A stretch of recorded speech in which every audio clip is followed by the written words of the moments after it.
and Robert E. Lee, which is misspelled here, but spelled correctly here, as well as other Union commanders who aren't as important, like McDonald and Burnside and Porter. I know who McDonald and Burnside are. I don't even know who Porter is. Pope, I've heard of him before as well. There were lots of inferior Union generals. But obviously the most famous Union general who commanded the Army of the Potomac are the most famous of the failures, McClellan, and the most famous of the victor, the general who actually finally led the Army of the Potomac to victory. Grant? Yes, Grant. Yeah. Ulysses S. Grant. Okay. Who became, by that time, was the supreme commander of all Union forces, and also in charge of the most important army, the Army of the Potomac. The Confederate Army defending Richmond and Northern Virginia was called the Army of Northern Virginia, and was commanded by a number of men also, but most famously and for a very long period of time, Robert E. Lee. Robert E. Lee is not the commander of the Confederate forces that win the Battle of Bull Run, and Robert E. Lee is not in command at the beginning of the 7 Days Battle, but he is the commander of the Army of Northern Virginia by the end of the 7 Days Battle, and will also be the commander of the Army of Northern Virginia at famous battles like Antietam, and later in the war, Gettysburg, as well as famous Confederate victories like Fredericksburg and other victories.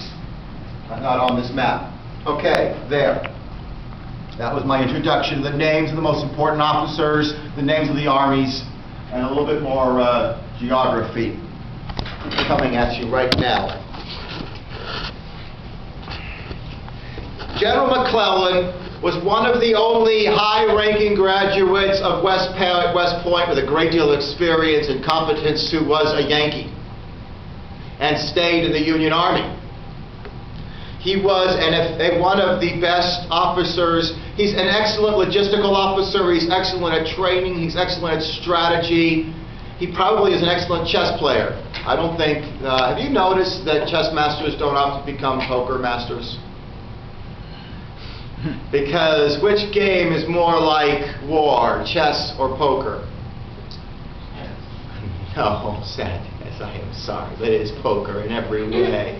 I am sorry to say. There's a lot more to war than moving pieces on a board and such.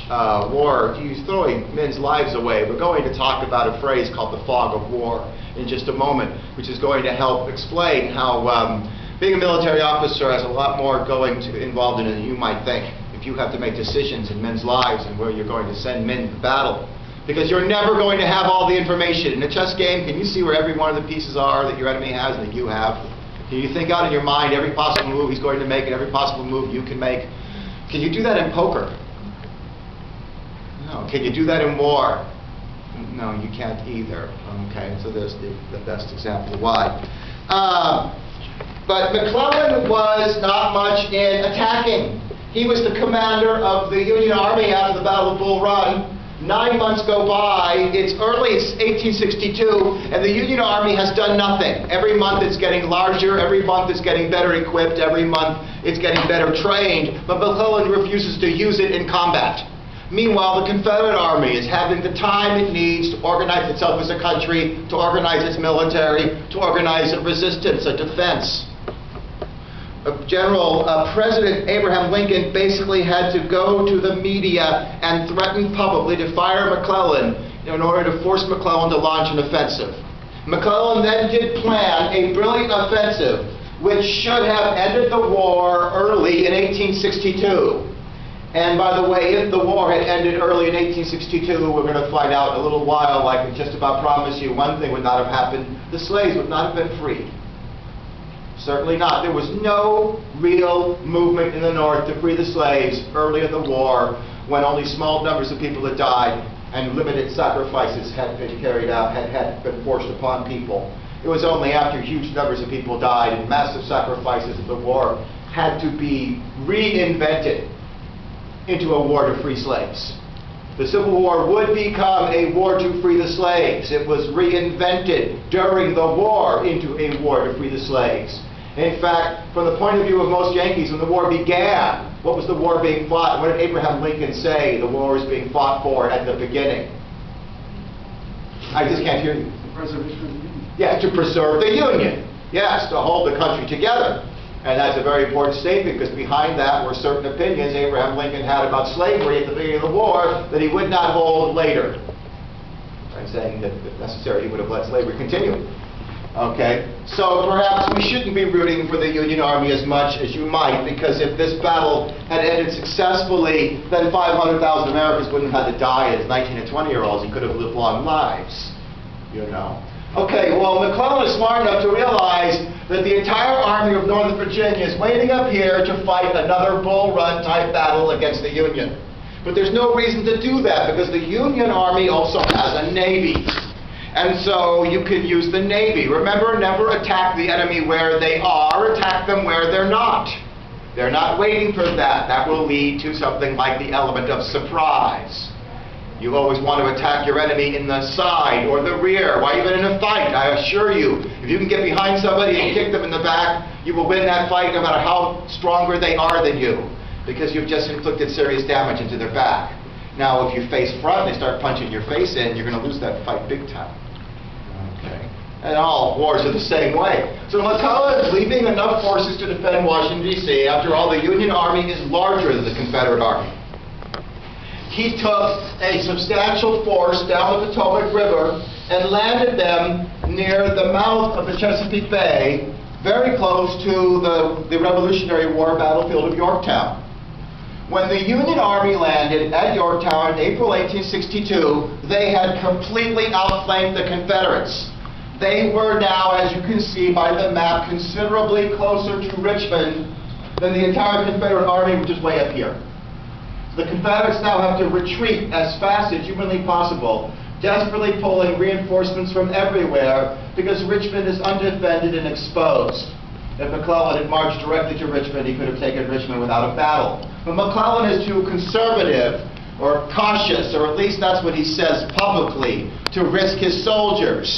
He needs a month to build up the resources and supplies, he says, so he will have the logistics to be able to march to Richmond. So, with the Southerners warned, he begins to march on Richmond about a month later. And by June, he has made it so close to Richmond that the Union Army can see the church spires of the city just a few miles away. This leads to a battle called the 7 Days Battle. Most Civil War battles were fought in a single day. Even the huge battles like Shiloh were only 2 days, or Gettysburg, a 3-day battle. This was the only 7-day battle of the war. And both sides took, for the first time ever, really horrendously high casualties. You see, first of all, I want to explain what's going on from the Confederate point of view. They are facing 60,000 or 70,000 concentrated Union soldiers on the doorstep of their capital, and will have, over the next week, only about 10,000 or 15,000 men available every day. I got 10,000 men here. Monday, 10,000 more men will show up from this state. On Tuesday, 10,000 more from North Carolina. On Wednesday, we'll get these guys from here. Over a week, he'll get about 10,000 men a day. He doesn't have enough soldiers to hold the line. So Lee orders the 10,000 men who show up, or 10,000 or 15,000 men who show up every day, to launch suicidal frontal assaults against the Union Army just to slow them up. They'll be so busy killing Confederates they won't be able to advance. Okay, he's throwing away the flower of the entire Confederate Army in what is the very definition of a desperate last-ditch defense. Okay, so it really doesn't matter. Lee doesn't need to know the disposition of the enemy army. He's in a desperate situation. If you've got a lot of guys attacking at the same time, it's probably smart to just start swinging and kicking. It doesn't really matter what direction you're swinging or kicking. There's 3 guys attacking you. You're going to hit no matter where you go. Okay. On the other hand, McClellan needs information, and that's what you don't have in war, even today with our satellites. We are really good at finding out what the top of buildings look like where terrorists are hiding inside of them, and counting how many air conditioning units. But inside the buildings, satellites cannot see. Okay, so we know what every top of every building on Earth looks like. That only gives you so much information. You know, other countries and terrorists know that you can dig a tunnel and then we can't see. They're not stupid. So the fog of war still exists. The fog of war is not the concept that on war days tends to get a lot of humidity in the air. The fog is existing here. It's a psychological fog. The kind of fog many of you are in your college classes right now because you haven't studied hard enough. You don't have, huh? McClellan didn't want to risk anything without knowing every detail. That's right. That's what he said. Because, let me put it this way, and I'll say it to you this way, I'll say a number of rhetorical questions. Okay, I'm talking to myself now. Does McClellan know exactly how many soldiers are in his army? He better know. Does he know where his units are supposed to be? Yes. Does he know how many soldiers are in the enemy army total? How could he know that? Does he know where all the enemy units are? He only knows where a very small number of enemy units are directly in front of him, who are relentlessly attacking, aren't they? Now let's go the other side. Does he know, or should he know, almost exactly how many of his own men have been killed and wounded, and how many can still fight? Would you expect him to know that? Yes. He should know that. Does he have any idea how many Confederate soldiers have been killed or wounded, and how many Confederate soldiers are left to fight? No. That's the fear. Do you know what the other guy's holding in his poker hand? No. By the time it goes to the river, have you got a lot of information from all the players left? Could the information be false? Could they be bluffing? Maybe Lee's attacking every day because he's strong, not because he's bluffing, throwing away every last soldier the Confederate has in a desperate bluff to convince McClellan that it's too desperate, that after 7 days of fighting, McClellan is aware the Union Army has taken massive casualties and is hopelessly mauled and needs to stop. What McClellan does not realize is the Confederate Army is in worse state and basically already defeated. So with the Confederate Army defeated, with Richmond open for conquest, McClellan turns the army around and goes back to Yorktown and begins to put the soldiers on ships and take them back to Washington, D.C. because they've taken too many casualties. Perhaps that's only because he's cautious. Until I ask you 2 questions. A, let's ask 3 questions. A, what political party is Abraham Lincoln? What political party was General McClellan? Democratic? Did generals tend to run for president in American history? Yes. Who ran against Abraham Lincoln in 1864 as a Democratic nominee? And the Copperhead who wanted to make peace with the South and stop the war from continuing? General McClellan. Some historians start thinking some things one way, according to their concept of human nature. Others begin thinking that the man never intended to win the battle in the first place, and sent those troops back because he was willing to let the war keep going until he could become President of the United States and end the war peacefully. For political reasons? That's what I'm saying. We'll never know, because you'd have to go back in time and invent a brain scanning machine that could read people's thoughts. Because McClellan certainly kept that close to the vest, wouldn't you think? I think we know what he said. The right things. But you begin to wonder, don't you? Either he was an idiot who didn't understand that victory was on his doorstep, or he didn't want to win. And he wasn't an idiot. And I didn't think he was an idiot. The world is not full of idiots. They're full of politicians who do awful things because they're real smart. Okay, so there was a little lesson there. But the war goes on now. And for General Lee, he now has to deal with the concept of an offensive on a shoestring. The Confederate Army is not in good position and not very numerous, but they just won a battle. The morale is high. When you have an opportunity in a poker game and you sense weakness, do you need to bet? Yes. Even if your cards aren't very good?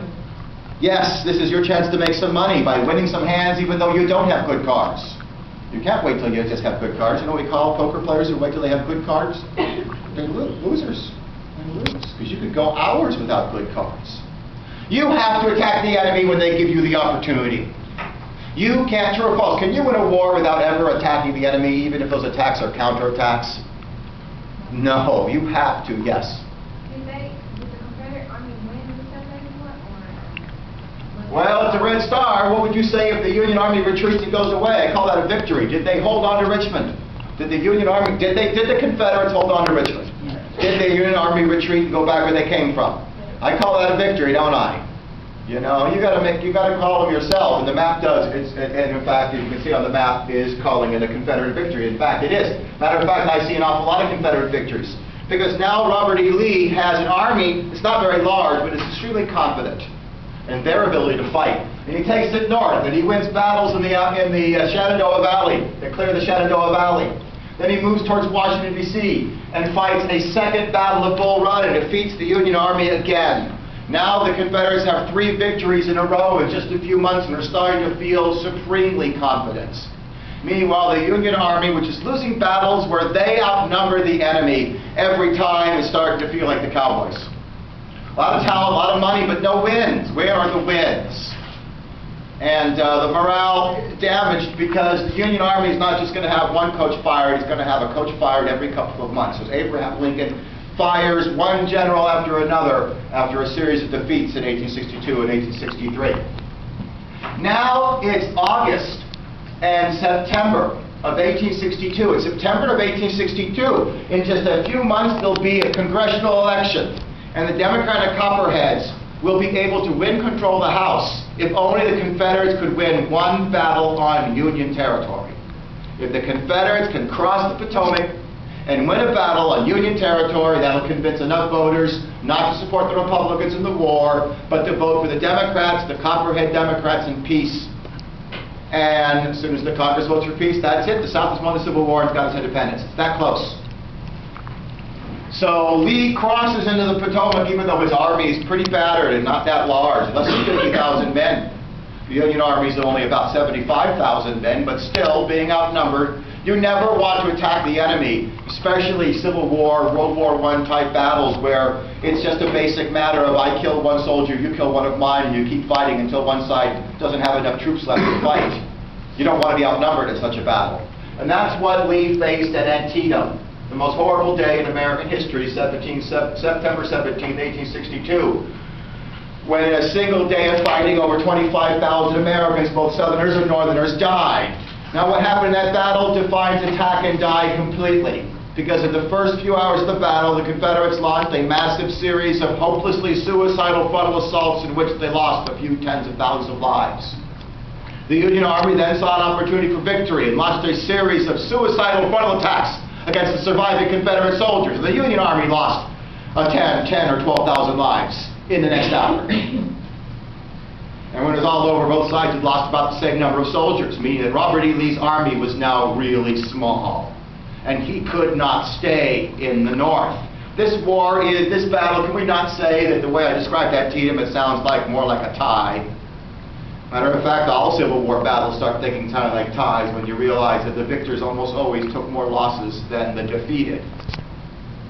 And when the defeated retreated, they could just reset their line up 5 miles further back and do the same thing again to you. It just shows you how awful the war was. But one way or another, Lee had to retreat back into Virginia, and so Abraham Lincoln could claim it was a victory, and the voters kept the Republicans in power in Congress. In November 1862, the war continues. So the South has just lost its second best chance to win the war. First Shiloh, now Antietam. They're only going to have one more chance at Gettysburg to win the war, and if they don't win it there, things are going to start looking dark for them. Okay. So let's cover that then. Yes.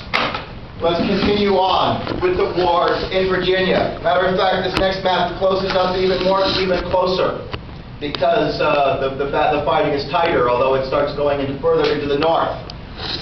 Now, you see, they have this battle here, Fredericksburg, December 1862, and a general named Burnside. And then we have, there it is again, Fredericksburg, December 1862. The Confederate Army dug in defensive positions in northern Virginia and dared the Union Army to attack. By this time, the Union Army was able to concentrate at Fredericksburg a more than 2-to-1 advantage. By which kind you've got my line is here and here, so I just start stretching my soldiers out and stretching my line out until you can't match it. And go that way. All right. And that's what Burnside tried. That's what Burnside miserably failed to accomplish in the greatest victory of Lee's career. Lee is outnumbered 2-to-1. The enemy tries to outflank him, and he outflanks them instead, inflicting a huge defeat on the Union Army and forcing him to run away as fast as they could back to Bull Run, where they came from, back to Washington, D.C. again. By this time, you need to know that Union Army morale has hit rock bottom. When you know that your side outnumbers the other side, and that your side is producing weapons at an incredibly fast pace, and yet the other side keeps beating you just because their general is smart and your generals are idiots. It really damages morale. Union soldiers went into battle knowing that they were going to die. They would routinely pin their names and addresses. They'd have their friends pin their names and addresses on the back of their uniforms because you got to the front lines, you got killed, and then your body sat around the sun and bloated up and nobody could recognize it anymore. And if you had your name and your address on back, your body would get back home to your parents for a decent Christian burial. During the war, the average Union soldier killed or wounded, shot. The average Union soldier shot one Confederate soldier during the war. Well, that's a lot of killed. That's a lot of killed and wounded. Not everybody dies because the Union Army ended up 2 million men. The Confederate Army, the average Confederate shot 8 Union soldiers during the war. Why do you think they were so confident? Why do you think they were so confused when they found out losing the war? I've been killing Yankees all war long, and they are still coming. There were too many Yankees. This is really literally. The Confederate Army fought much better in every way, especially the infantrymen. They were just better soldiers. All right. So Lee is now going to take this army back up to the north in 1863. He has to go in the north. By the summer of 1863, there's no food left to steal off any farms in Virginia because both armies have been stripping the farms bare for 2 years. Virginia is fighting a war for states' rights. And so what I'm trying to say, and I might as well say it now in case I don't have enough times later, each 11 Confederate states fought the war by itself, one state against America. If the Confederates had lowered themselves to cooperating with each other and sharing resources, they would have won the war, but they would not share. They were fighting a war against the federal government. They weren't going to create a federal government themselves strong enough to win a war. See, there's the flaw. Syria is a mistake. What do you know? Basically, if it wasn't for the fact Virginia's fighting the whole war by itself with one more thing. Every Texas soldier that volunteered went into Lee's army. So Texas is keeping Lee. And then every woman in the South sacrificed everything to keep the war going. And of course, as you might not guess, every wealthy Southern man and slave-owning plantation owner lost interest in the war almost immediately and went back to buying and selling with the Yankees as if there wasn't a war, which is called what? Again, I keep forgetting. Charles was mentioned before. Each state acted independently. Yeah, that's right. I remember Lee was above all Virginia. That's right. So Virginia is being worn down. Even though they're winning battles, they're wearing down. They're losing manpower. Who was the president of the Confederacy? Jefferson Davis. Who was the president of the United States? Did Abraham Lincoln win election to become president of the United States? Did he win election, legitimately be elected president in 1860 and 1864? Did the South have an election? The South did not have an election. Okay. Matter of fact, I'm covering it now, so I won't have to cover it later. The South decided, in a wartime, our democracy is so fragile that you should freeze democratic institutions, and for the purpose of national unity, have a unity government where everyone participates, or should you go ahead and have volatile elections anyway, because otherwise your government wouldn't be legitimate.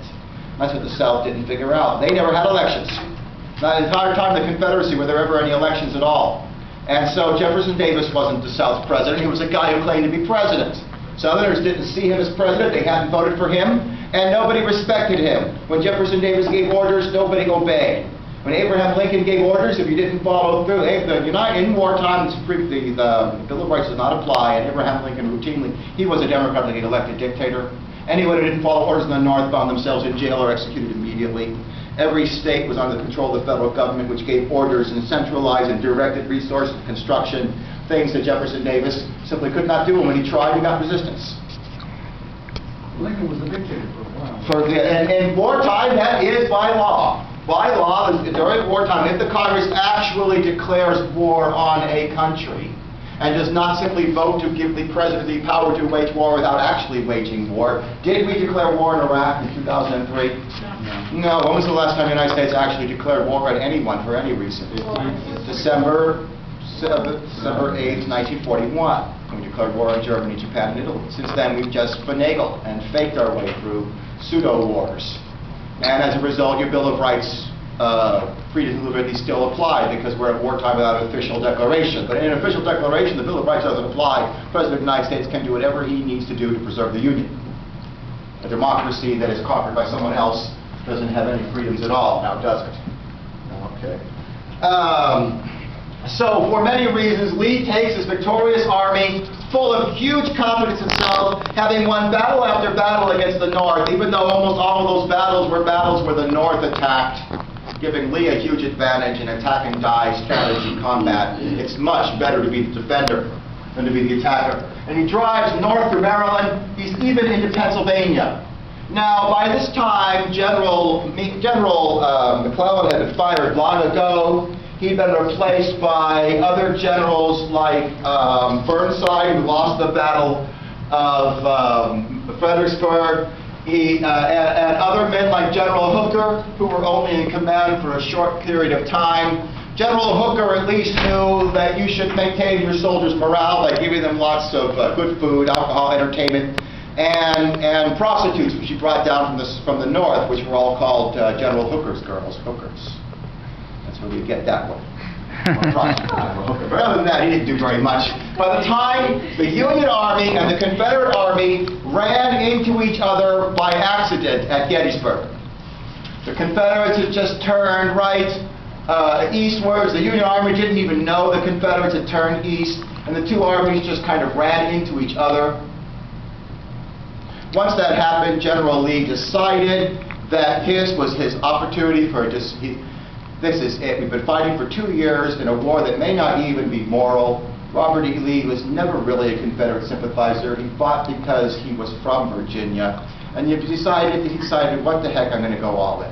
So was Lee actually like on a mission to get to Gettysburg, or he just... No. He's just trying to humiliate the North and collect resources. There's farms full of lots of food in Pennsylvania. Pennsylvania's never been touched.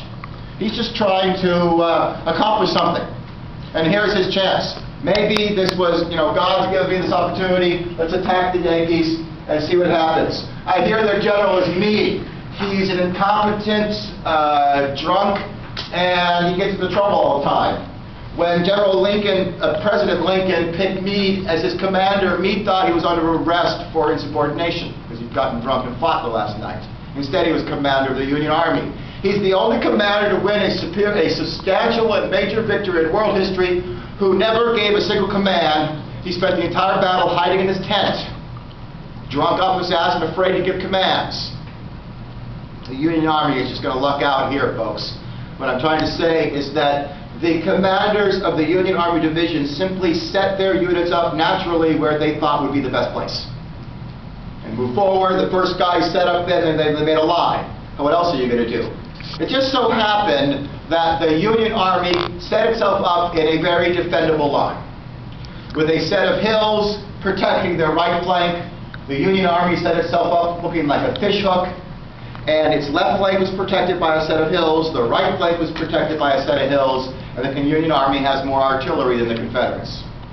Now, General Meade isn't responsible for any of that. He didn't do anything at all. And what happened after Meade won the victorious Battle of Gettysburg? Within 2 weeks, he was relieved of command by President Lincoln and replaced by someone who wasn't an incompetent, hopeless failure and a drunk. Now, the fact that he was a drunk was the least problem. This is a horrible war. I'm telling you, there may not have been a general in the entire war who didn't spend the entire war drunk. Certainly, General Grant did. It is very difficult to look officers in the eye and tell them to attack, and you know that every one of those 18, 19-year-old boys is going to die, especially if that is a diversionary attack, so the attack elsewhere can succeed.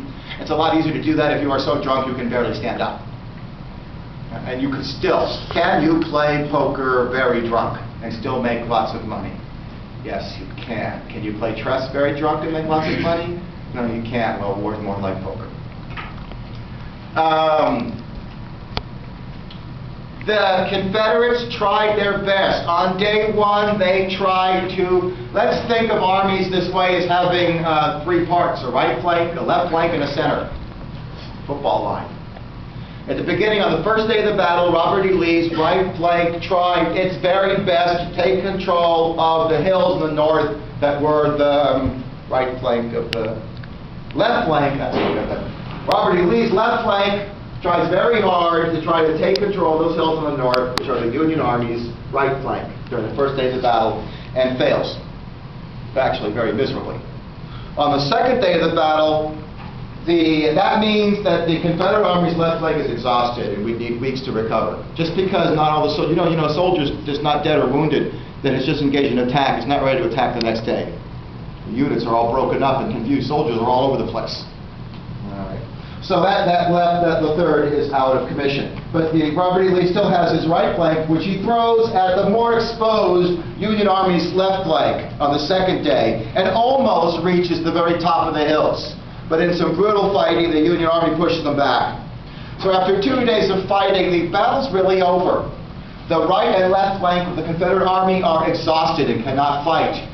There's only the center, under General whose stupid charge? General whose suicidal charge?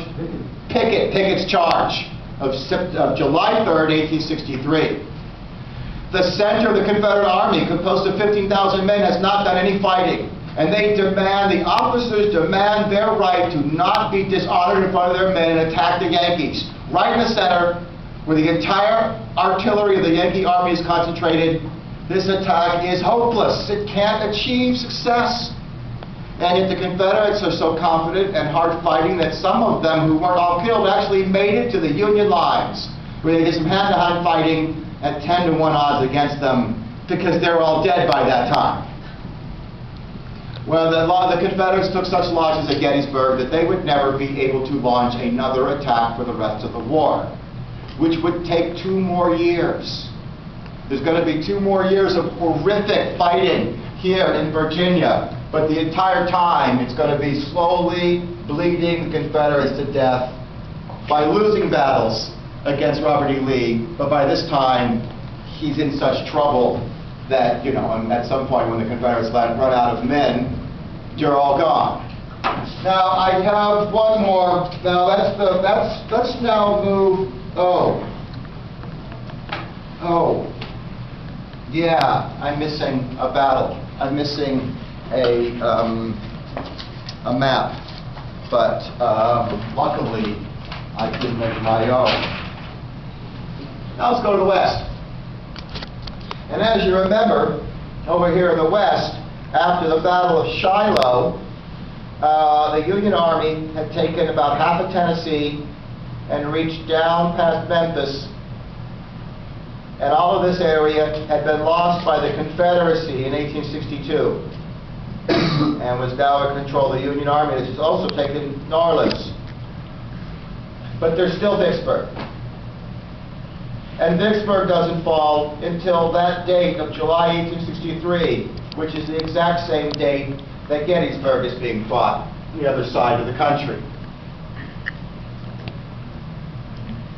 Now, down here is where General Grant is commanding the Union Army, the only Union general adequately trained to know how to fight a war. And what Grant knows is that you don't send your soldiers into useless suicidal attacks and throw their lives away. Vicksburg is on a bluff. It's 500 feet above the Mississippi River, with cliffs on the north side, the west side, and the south side. So Union soldiers who attack from here would be defeated, from here defeated. So the forces in Vicksburg feel very strong and secure, and as long as Vicksburg holds out, the Confederates cannot be defeated. The Confederacy will be holding together. What Grant does is a perfect example of attacking by moving where the enemy is not. And instead of attacking directly north, he goes from north to west of Vicksburg. He goes from west of Vicksburg to south of Vicksburg. He then captures the Mississippi capital of Montgomery. Can you now see that he's now going to be able to attack Vicksburg from the only unprotected location, the east? So by making his soldiers wear the soles out of their boots by marching, he kept them alive, but exhausted. These are men who will be alive to attack Vicksburg from the rear, because he was smart enough to know, why don't we wait a couple of months and march these guys in a huge circle through swamps and mountains and forests. You know what that part of the South is like. Okay, it's not an easy march. They must have crossed God knows how many creeks and rivers. But it gave them an opportunity to hit the enemy from the rear when they weren't expecting, and Vicksburg falls the exact same day as Gettysburg is defeated. So if you were following in the South the newspapers as late as July 1st, 1863, the newspapers would tell you, still holding on to Vicksburg, General Lee up in Pennsylvania defeating the Yankees, we're going to win the war. Within a week, you knew you were going to lose. Now that's a place to stop now and stop talking about the war and start talking about other things happening in America during the war that don't have to do with soldiers and battles. Yes? Chess is much more logic-based than poker. Huh? I said... You better believe chess is more logic-based than poker, although there is some logic in poker. You better pay attention. If you're not paying attention, you lose a lot of money. Major wars, especially wars occurring in your country, change everyone's lives and affect the country's society, religion, politics, economics. A war affects all these things. The closer the wars are happening to your country, the more the change. And so the Civil War is happening in our own country itself. One of the first things I want to talk about is conscription, the draft. We'd never had it before in our nation's history. When did America first forcibly enroll soldiers into the army whether they wanted to or not? During the Civil War. We call that conscription, or you were drafted. You were conscripted into the armed forces. All of you young men are in college, so I assume you signed up for selective service, so you can't be here and your credits won't count. If and when we have to introduce the draft as soon as the war starts in North Korea or Iran, which would be any time now, don't make any big plans for the next couple of years. I wish I didn't have to say that, but yeah. You get a letter from the government. It starts with that sentence that you never want to hear. What is that sentence? It says, "Greetings from the President of the United States. You have been inducted into America's armed forces. You will show up at this location by this date, or you will have committed this particular felony," which they then explain in detail what would happen to you if you do not show up. Both sides had to introduce that. At first, there were ways to get people to volunteer. And it didn't take very long before the excitement of getting to fight wasn't enough. And whether you were a Yankee or a Southerner, when you found out how many men had died at Shiloh or Antietam, you weren't too excited. You didn't want to fight, if you did not have to. The first thing you need to know is that it's always a rich man's war and a poor man's fight. The men who convinced the South to secede were called what? This is a perfect multiple choice question. The Confederate leaders who wanted to secede from the Union called themselves fire eaters. See? That's multiple choice stuff, isn't it? Wait, what? The Union leaders? No, Confederate. You better be paying attention. That's a good way to get stuff wrong. The Confederates called themselves fire eaters, and can't you figure out how to use that in a sentence?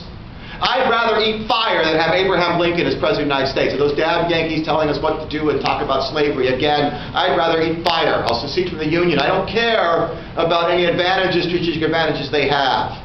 These are the wealthy plantation owners and the men who own hundreds of slaves in Alabama, Mississippi, or Georgia. They're the ones in like South Carolina that convinced the Confederates to secede in the first place. And then almost immediately lost interest in the war the moment they realized it might cause them to sacrifice a penny. And one of the first things they did is get the Confederate government to pass something called the, very unpleasantly, 20 Negro Law. Does anyone want to tell me what that law actually said? If you had more than 20 slaves, you were in service. And anyone in your family. None of your sons or anyone in your family would have to fight. You wouldn't get drafted. They were to stay home to guard the slaves, tacitly proving that this was a war fought to preserve slavery. That's pathetic. So of those 800,000, several hundred thousand Confederates died, more hundreds of thousands are wounded, more than that served. It's all the poor guys whose parents never owned slaves and they were never going to own slaves themselves, doing the fighting and dying. Or the rich wouldn't even organize the government sufficiently. Meanwhile, in the North, it was almost as... And by 1862, the South is actively drafting people. You might get away with not paying your taxes in the Confederacy, and almost no one ever did pay their taxes in the Confederacy. But if you didn't show up when you were drafted to the North or the South, they would come and execute you without trial.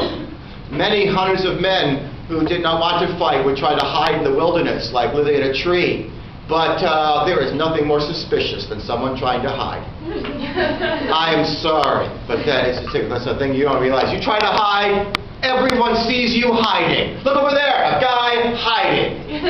Where? There! And everybody circles you. It's like guys driving a car at night without the lights on. What does that mean? If a car is driving down the street at night without the lights on, it's stolen. It's a stolen car, yes? Or if the headlights are broken. Nobody drives their cars at night when the headlights are broken. It's dangerous. Stay home. Walk. It says stolen car. I've seen cars driving down the street with their headlights off with no tires on, driving down the rim. This being stolen by an idiot. Okay, I couldn't believe it. And then 5 minutes later, 16 cop cars. Of course, what I'm doing on this street in Dallas about 3 o'clock in the morning, walking down the street, I don't really remember. Well, how else did I see it? It's about 3 o'clock in the morning and I'm walking down the street, so I got to be there. I've seen a lot of things at 3 o'clock in the morning walking down the street where I shouldn't have been. Don't do any of the things I've ever done. You won't get away with them. All right. In the North, they use money. The moolah, that's the flow. If slaves are what matters in the South, it's money that matters in the North. And specifically, there's all sorts of things, like offering bounties, paying people bonuses, a huge amount of money. 17-year-olds might never see a couple $100 in their entire lives. And you could get $100 for just signing up for your division. And then you didn't have to serve for 6 weeks. 17-year-old guys think 6 weeks is a few decades. And $100, that could be, steak dinners, eggs, whores, everything, several times. $100 is a lot of money back then, a lot of money. And then you could go AWOL from your unit, join up with another unit, and get another $100. This might happen 3 or 4 times before you found yourself at the front lines at Antietam. End of fun. But it was a fun year or so of military life. Okay? After a while, by 1863, the North is drafting people as well. And it's still a rich man's war, but a poor man's fight, because the rich could buy their children's exemptions for $300. You gave the federal government $300, and no one in your family would have to serve. Your sons would not have to serve. But you didn't have to pay $300. Because back then there were no ID cards or driver's licenses. You would just find some stupid, poor, ignorant Irishman off the boat, and they would pretend to be your son, showing up with his name for as little as $100 or $150. And then they go and die in Antietam. Okay. Matter of fact, as you probably know, the Irish who had just showed up in the last few years, escaping desperate poverty, whom were basically treated by slaves themselves, by the English, who'd never owned or even dreamed of owning a slave in their entire lives, not want to die, but the tens of thousands in America's Civil War, a country they just showed up in a few months ago. And we're too happy to find out the first thing they got to do before they were even citizens or could vote was go die at Gettysburg. And that led to what I can only call the most intense anti-black racism you can imagine among the poor whites. There is no use blaming rich people for your problems. You need to kiss their butts. Blame poor people and minorities and anyone you see who's vulnerable, because then you can gang up and kick on them. There's no use kicking the rich. They can kick back so hard. Let me tell you what. You shake their hands. Huh? Did the Irish burn black orphanage that rebelled against? I would believe you. On the other hand, did not several of the highest awarded units in the American Army were made up entirely of Irish soldiers, and the Irish had a long tradition of being mercenaries. So some of the Irish got excited and joined up right away. A paying job, with very little work. Just that one day at Antietam. That was a tough day of work, really tough, but the rest of the year was, low key. All right. Very good. I covered politics already, and we talked about how in 1862 and 1864 the Republicans had to win. And when the Republicans did win, it legitimatized the war. The American voters that had a chance to vote against the war in 1862 and 1864, if they thought it was wrong, they did not. They voted for the Republicans and kept Lincoln and the Republicans in power. That meant he had the right to act dictatorially to win the war. the kind he could take these strong actions and was obeyed that Jefferson Davis never was. The laughingstock Jefferson Davis. Jefferson Davis was also a rotten leader. He's just not a good guy. He is, to this very day, not a citizen of the United States. Every other Confederate has been, pardoned. Many of them long after they died, like Robert E. Lee, who was pardoned only 10 or 12 years ago. Robert E. Lee finally got, but no, you can't pardon Jefferson Davis. He's responsible. He can't say someone else made him do it. He'll never, his family's been trying to get his name cleared for over 100 years. 400 years from now, Jefferson Davis will not be a citizen of the United States. I promise you that. No, we're never going to do it. All right. I don't have time to say much about the economy in the North, except that it actually grew during the war. The poor got poor, but boy, the rich got richer. And the country actually became an industrial giant as a result of the war. On the other hand, things didn't go so well in the South. You see, the South failed in the Civil War for social reasons, for political reasons, for religious reasons. Every minister in the South turned against the war, and pretty quickly. As Christians, they could not make the argument that slavery was such a good thing that you should fight and kill for it. That just did not. The good book says you can't enslave Christians, and by this time, African Americans had all converted. They were Christians. And so every Sunday, as a Southerner, you went to church and had your morale drained out of you and support for the war by the minister who you respected above almost everyone else. It's just a small example of all the morale crushings. At the end of the war, they talked about enrolling slaves into the Southern Confederacy in the military. Did, in crises, ancient Rome routinely enlist slaves into the Legion? And then give them freedom after 10 or 20 years? So why didn't the Confederacy do that? Because if black men were good enough to fight and die, they were equals and not inferior human beings who deserved only slavery. What do you know? So they can't do that. They have to go fight down and die fighting to support their racist beliefs. There was a way for them to win the war. That would have won the war for them, I promise you. Really, all they'd have to do is draft about 1/10 of the black guys, put them in. The other 90% would still be slaves, but that can't be supported because they're so racist. Okay. The Confederate government could not, people wouldn't pay their taxes to the Confederate government, which they did not respect or trust. And so to pay their bills, the South just printed huge quantities of immediately worthless paper currency, backed by no gold or silver or anything at all. And as a result, they didn't achieve inflation where prices go up 10% a year or double in a year. They had hyperinflation where prices double every couple of weeks. Merchants sell products with real value. The products on the shelves have real value. If someone's offering you paper, rebellious currency, Confederate currency, that you're pretty sure is absolutely worthless, you're going to want a wheelbarrow full of the highest denominations. And as a result, it says here that for the 2 years, from 1863 to 1865, prices in the South rose 9,000%. Now, if they double, it's 100%. If they increase by tenfold, it's 1,000%. So that's 90-fold. It was like Germany. Just like Germany after World War II. What was the percentage you said? 9,000. Let's just call it out of control. And it destroys the entire Southern economy. It ruins everything. That farmers have no reason to sell their crops to the cities. Cities, merchant manufacturers have no reason to buy and sell because it's all a fake charade. There was a point of time late in the war, in fall of 1864, when the Confederate printing presses at Montgomery were captured by the Union Army. And for about 4 months, the Confederates did not print money. The Confederate economy began to recover. Even though they were being destroyed by the Union Army, they started to grow again. Then early in 1865, the Confederates got a hold of some more printing presses. And that was the end of the war effort. Right there. So economically, they've destroyed themselves. Huh? How did they start growing again? Well, what I'm trying to say, if the government will stop interfering with people, they will buy and sell with each other. You know what capitalism is? Capitalism is the lack of any institutions. Human beings, if left alone, will buy and sell from each other. They shall trade at agreed upon exchange rates. I'll give you some of this for some of that. It's what human beings do, like breathing, eating, and going to the bathroom. It's governments that interfere in that. It's the most Republican conservative thing you will ever hear me say. Okay, but how can I deny it?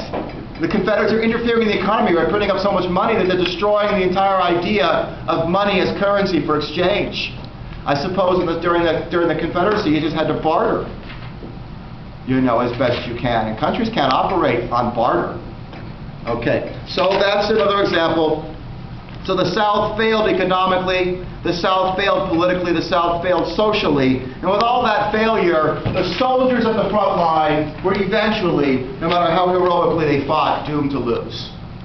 Because this Confederacy wasn't holding together as a country. And please realize, I mean, really, how many Confederate soldiers who died cursed Abraham Lincoln with their dying breath? I would have cursed Jefferson Davis. Absolutely. He's the one who got me into this problem. Okay, and that's how many poor Southerners came to feel by the end. They were still resistant to the Yankee invader. He's attacking and destroying, but boy, were you angry at your own country by this point. Okay, it's that kind of resistance. Okay, so let's finish the war off as quickly as we can. And that's going to have to do more with another Union general named Sherman.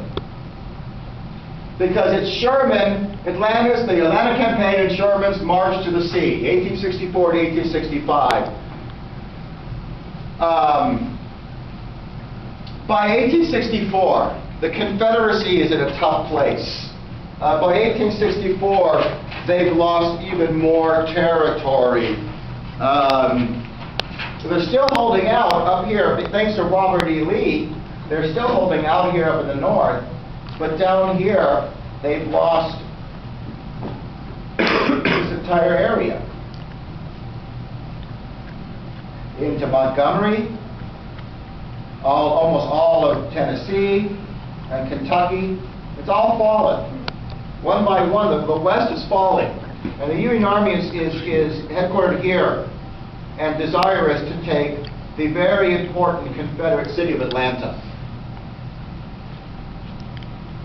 Atlanta was defended by a Confederate general named Johnston. The Union general is Sherman, and the Confederate general is Johnston. Johnston was the most cautious of the Confederate generals, whereas Stonewall Jackson, who's already dead now, was the most aggressive. We all know that Stonewall Jackson was accidentally shot by his own soldiers because he tended to go very close to the front line to get information himself directly. It's a good thing for a commander to do, unless you get shot. Okay, stay behind the lines, you're safe. General Johnston wanted to adopt what would become later would be called trench warfare. He wanted the Confederates everywhere to dig into trenches and just hold the line for years until the Union Army lost the ability to fight, attrition. But for the one time in his career, Jefferson Davis stood up for himself. Jefferson Davis believed that Southern morale was collapsing because Southern morale was collapsing, and that they didn't have it in them to just defend until November 1864 to get Abraham Lincoln defended. The South didn't have 6 months left in it.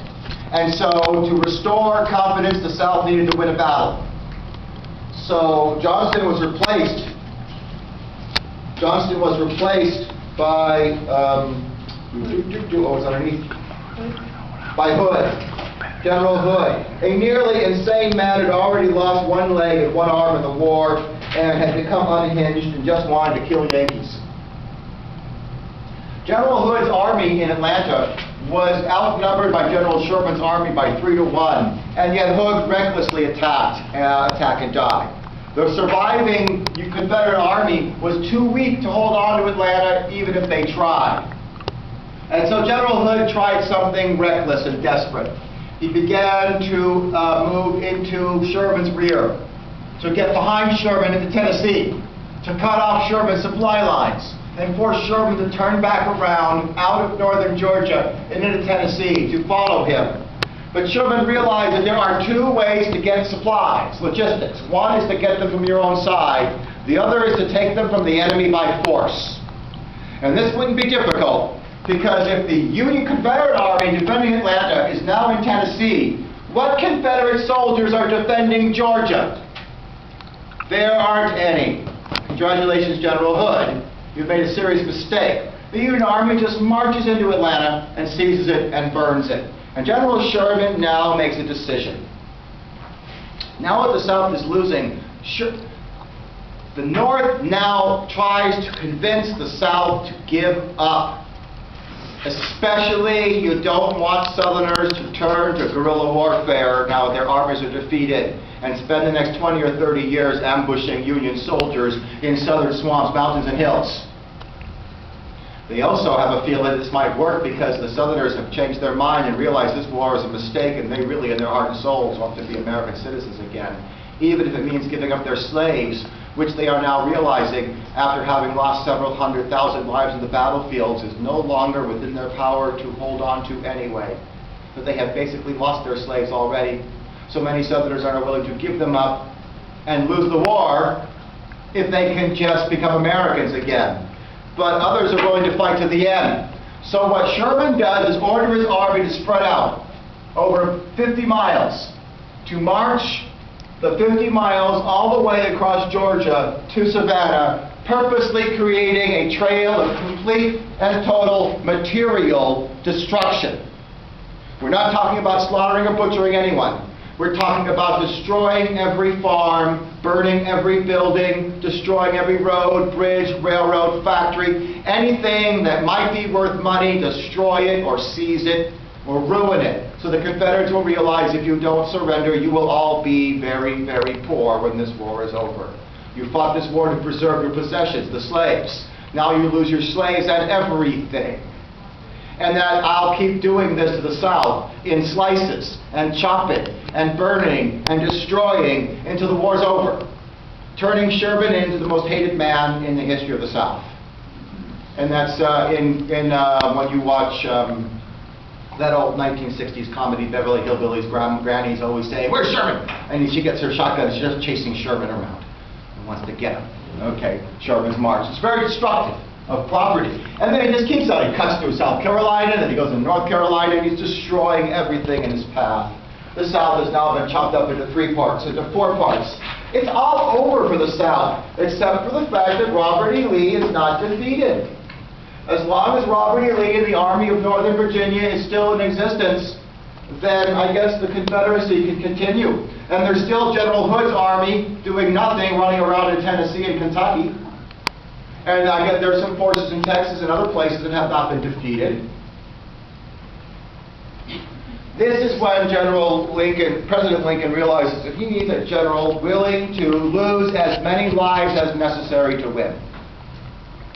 And that man is General Grant, who's become impervious to the losses and realizes that the only advantage the Union Army has is advantage in manpower, and that alone can be used to win battles. I want you to notice here that here is General Grant, black, green, blue forces moving against General Lee's forces, the Battle of Wilderness, May of 1864. What color is that explosion? Red.